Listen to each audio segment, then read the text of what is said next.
локація сьогодні. Killykeen Forest Park.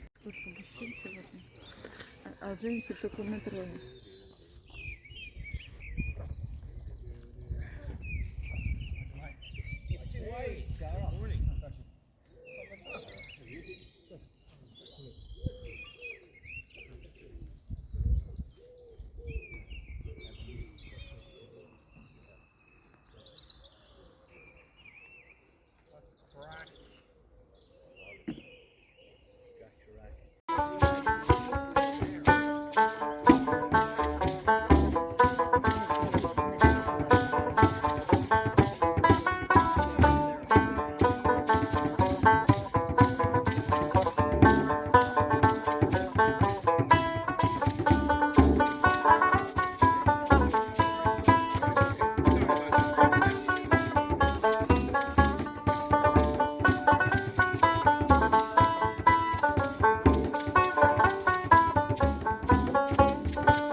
So, blue is not red or orange or yellow, but white.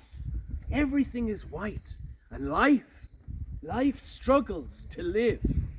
And where life struggles to live, you love it, you appreciate it, you cherish it. If there's less, you love it more. But this is a story about the people who created that world. Many, many, many millions of years ago, as the legends tell, there were gods in the world. Some gods, they walked as foxes, some walked as wolves, some walked as humans, some walked as birds and flew into the air. But all of these gods, they could change their shapes. And when they changed shapes, they left behind a shadow. So if there was a raven or a crow and it changed into a wolf, its shadow remained as all the crows, all the ravens. If it moved from a wolf into a deer, the shadow left behind were wolves. If it moved into an ant, the shadow of the wolf left behind were wolves and ravens and ants, and so on and on and on. They created the world. But one animal came. One animal that would no longer change. And what was the name of this animal? The human. The human came and decided he did not want to change his shape. Decided he wanted things to always be the same. To hold change in the palm of his hand. To grip it. And so the humans became clever. They became smart. They became masters of their world. But they lost the wisdom of nature. They lost the love of the world. Until one shaman called Angayok was born. And he wanted to learn. He wanted to learn the ways of nature, relearn the ways of the world created. But it's not an easy thing to change your form. So what he did was he went out into the white, into the wilderness, into the snow, as a clever, intelligent human. And he died. And when he died, a wolf found his body and ate his bones and gobbled up all of his innards and organs and swallowed his brain. And the wolf had a baby. And when the baby wolf was born, it had the soul of Angayok in it. And he lived the life of the wolf. a whole life of a wolf. And he learned all about wolf ways. He learned how to work together as a pack. He learned how to hunt. He learned how to find the best food everywhere, anywhere across the land. He learned all the wolf ways. But he lived the whole life as a wolf until he died. And when he died, the crows came and they ate his body and they picked at his heart and they ripped open his skull, and through his eye they ate his brain. But that crow had a little egg, and inside the egg grew the Angayak again, the shaman. And he lived as a crow and flew across the land. He learned the ways of the sky after learning the ways of the land from the wolf. He learned the ways of clouds, the breeze, the wind, the wisdom of the clouds, the wisdom of all. And after a life as a crow, well, he was so tired of flying, he fell into the water and died. And he fell down to the bottom of the lake, like this lake here. And in the bottom of the lake, who lives in the lake? Fish. The fish. And the fish ate bits of his feathers. The fish ate little bits of his guts and his skin. And then little tiny fish went in through his eyes and in his mouth and ate his brain. And a baby fish that came from that fish had the soul of the Angayak.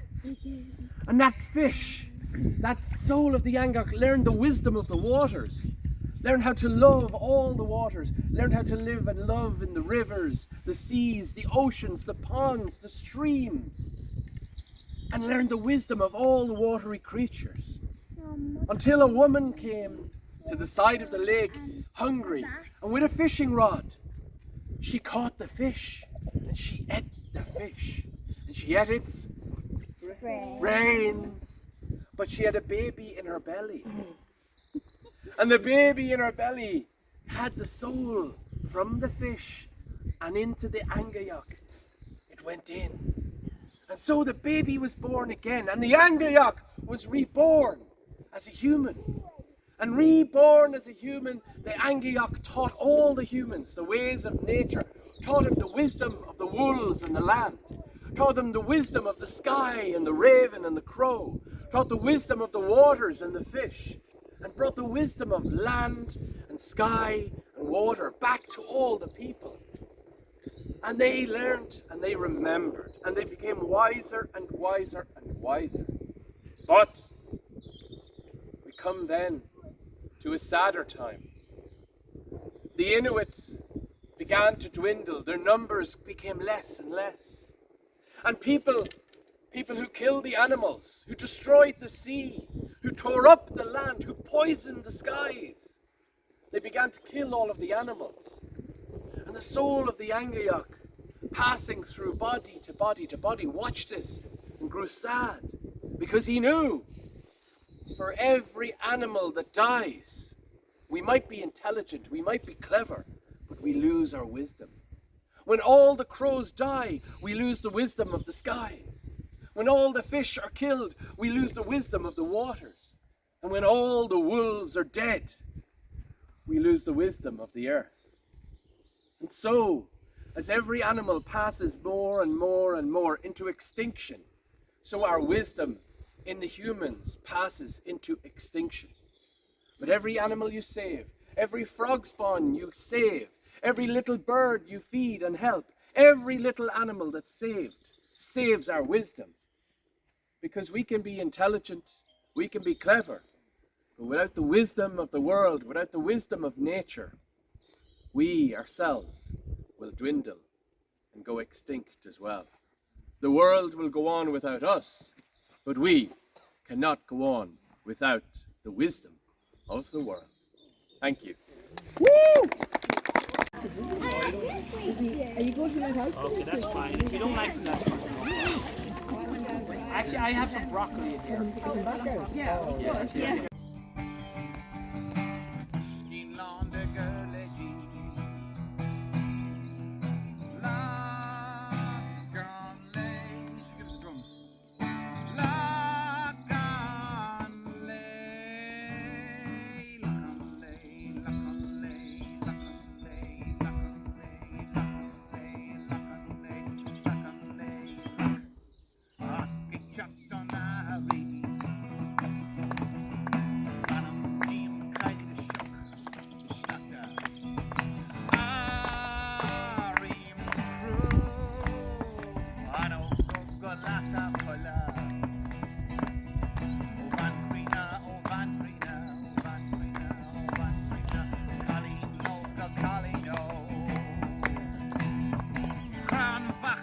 дівчина, ми сприйняла гуля.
Що такого квай?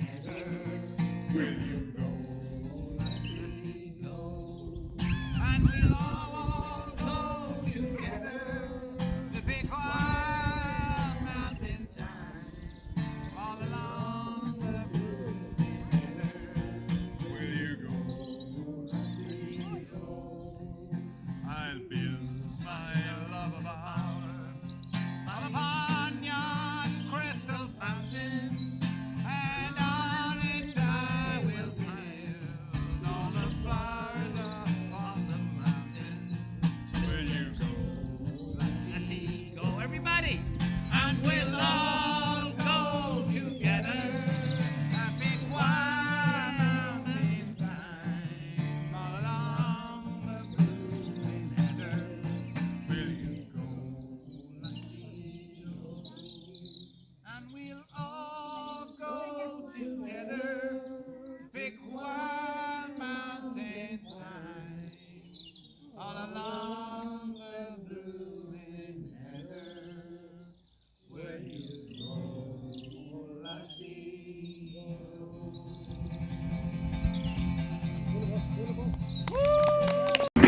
Watch me.